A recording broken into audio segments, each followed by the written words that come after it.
Hi, welcome to Let Us Seek the Lord, where we read through the scriptures in about going at a pace of about a chapter a day. We'll take about 3.5 years to get through the entire Bible.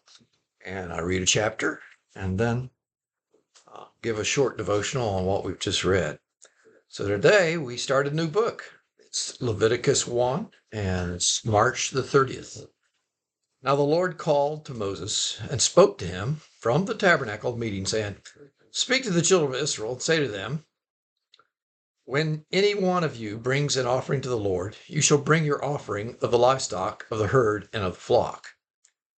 If his offering is a burnt sacrifice of the herd, let him offer a male without blemish.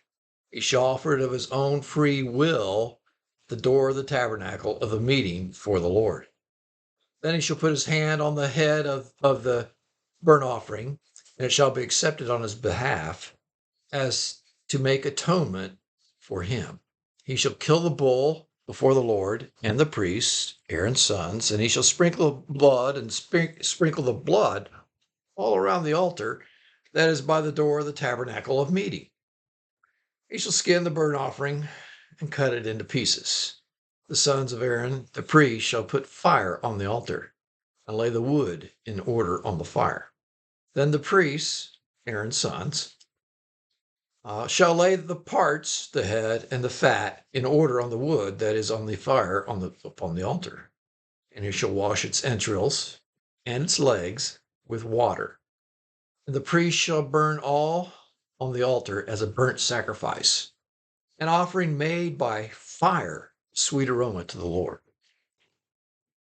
If his offering is of the flocks, of the sheep or the goats, as a burnt sacrifice, he shall bring a male without blemish. He shall kill it on the north side of the altar before the Lord and the priests. Aaron's sons shall sprinkle its blood all around on the altar, and he shall cut it into its pieces with its head and its fat. And the priest shall lay them in order on the wood that is upon the fire upon the altar. But he shall wash the entrails and the legs with water. And the priest shall bring it all, burn it on the altar. It is a burnt sacrifice, an offering made by fire, sweet aroma to the Lord. And the burnt sacrifice of offering to the Lord, if it's of the birds, then he shall bring his offering of turtle doves or young pigeons. The priest shall bring it to the altar, wring off its head, and burn it on the altar.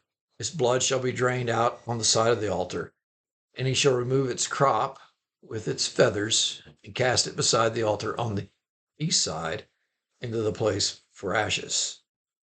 Then he shall split it at its wings, but shall not divide it completely. And the priest shall burn it on the altar, on the wood that is on the fire. It is a burnt sacrifice, an offering made by fire, a sweet aroma to the Lord.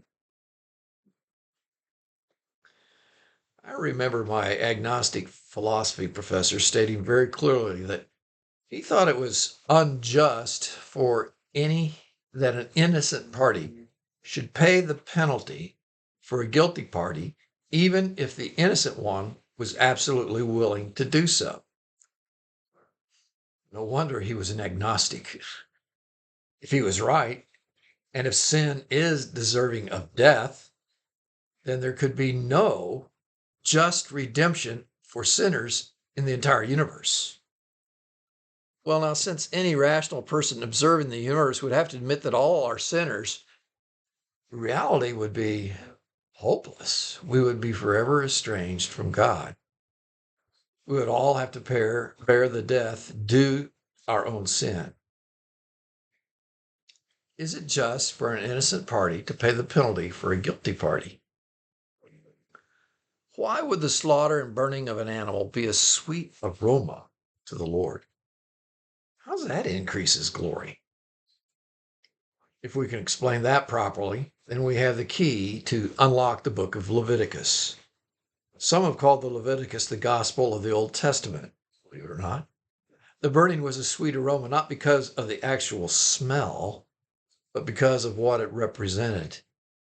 It represents the just forgiveness and cleansing of a sinner because an innocent party willingly took the guilt of the guilty. It represented what Jesus would do for us.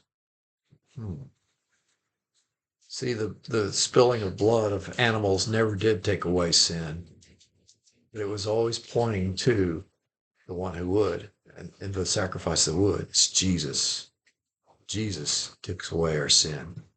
So indeed, we serve a glorious King. So speak his glory to someone today.